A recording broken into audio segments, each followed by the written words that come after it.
Hi, I'm Elizabeth at A Literary Princess, and today I am doing my George Eliot project video on The Lifted Veil. So, I've got this ancient copy, and I've been complaining because this copy is from 1885 that the library should not have let me take this out, or anyone take this out. And here's why: because as soon as I started reading it, a page fell out. I guess I'll just hold this up like this. I don't know, because I'm not keeping it open and risking more pages falling out.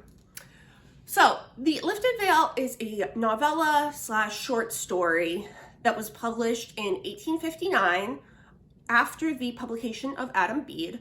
It was published in Blackwoods magazine.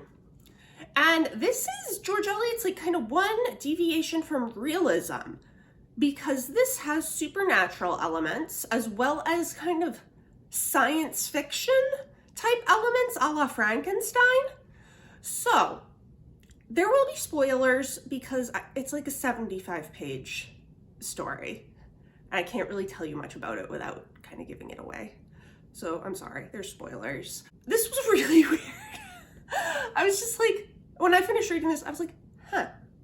But let's move on to what is this about. The Lifted Veil follows a young man named Vladimir. He starts off as an older man, and he's telling us that he has foreseen his death, and he knows how it's going to happen, and that it's just dreadful. Because Vladimir, when he was a young man, was very ill, and then after the illness, he found that he was able to have visions of the future and see into other people's thoughts.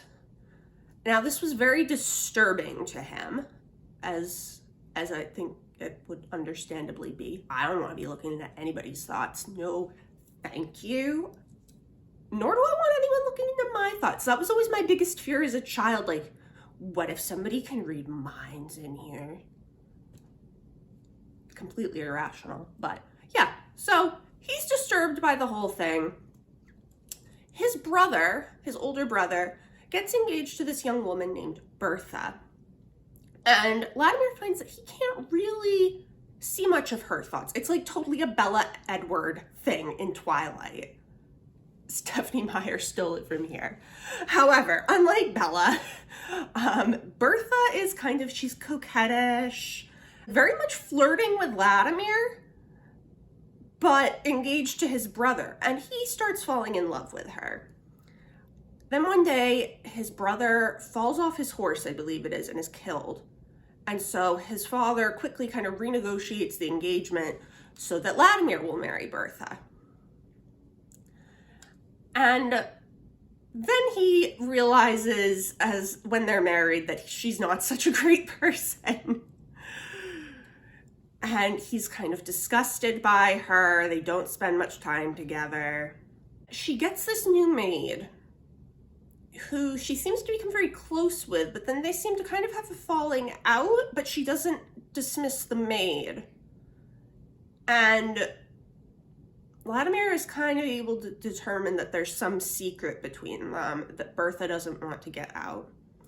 The maid ultimately gets sick and dies. One of Vladimir's school friends is staying there at the time, and he is a doctor, and he wants to do this experiment on the maid after she's dead, which seems to be kind of a blood transfusion type thing, but it causes her to come back to life for a brief moment.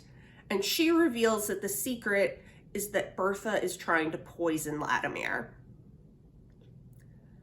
And that's kind of the main climax. So she goes back to being dead.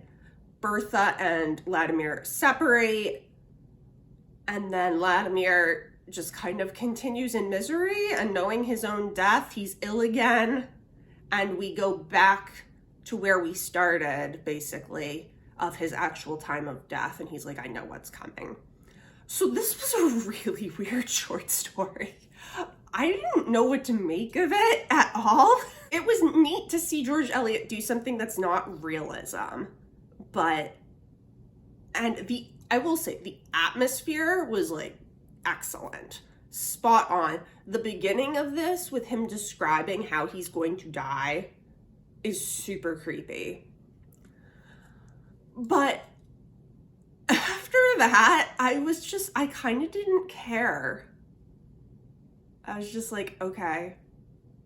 I couldn't really care about Vladimir at all. There's not enough space, I guess. I mean, it's only 75 pages. So there's not enough space to come to care about these characters. And it just was so odd. And it was like, what is the point of this? The entire time, I was like, what?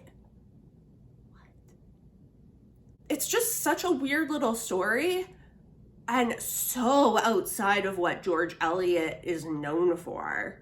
And of course, she wrote this very early in her career. Her first novel had just been published. Before this, she had published Scenes of Clerical Life.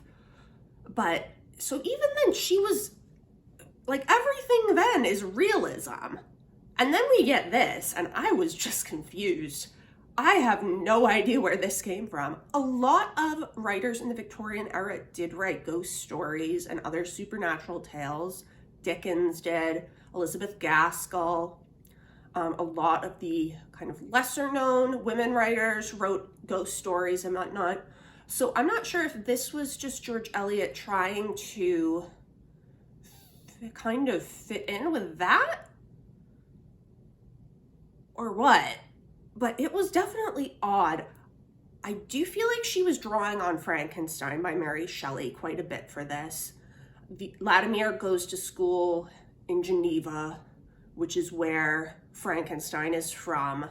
Vladimir's prolonged illness reminded me very much of Victor Frankenstein's illness after he creates the creature. Of course, the experimenting with the dead body and kind of bringing it back to life is very, very Frankenstein. So my ultimate rating for this was 3 stars because I did love the atmosphere. The atmosphere was just on point, especially in those first few pages.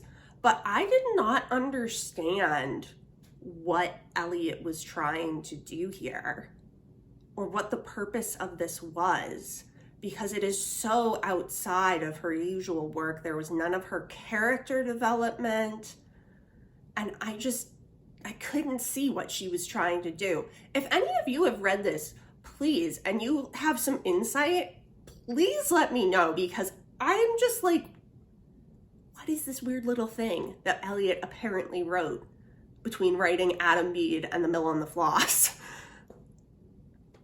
So strange. So yeah, I didn't hate it, but it didn't really make a big impression on me either, other than to be like, what? But I think by next month, I really won't remember it that much. That was The Lifted Veil. Next up, still in April, we will be having The Mill on the Floss, which is a reread. I'm very excited to reread it again. I just reread it last year, but I do like that book quite a lot. So let me go down in the comments below. Have you read The Lifted Veil? What did you think? Please give me insight. What was Eliot doing? Why is this a thing? It has been great chatting with you. I will see you soon. Bye.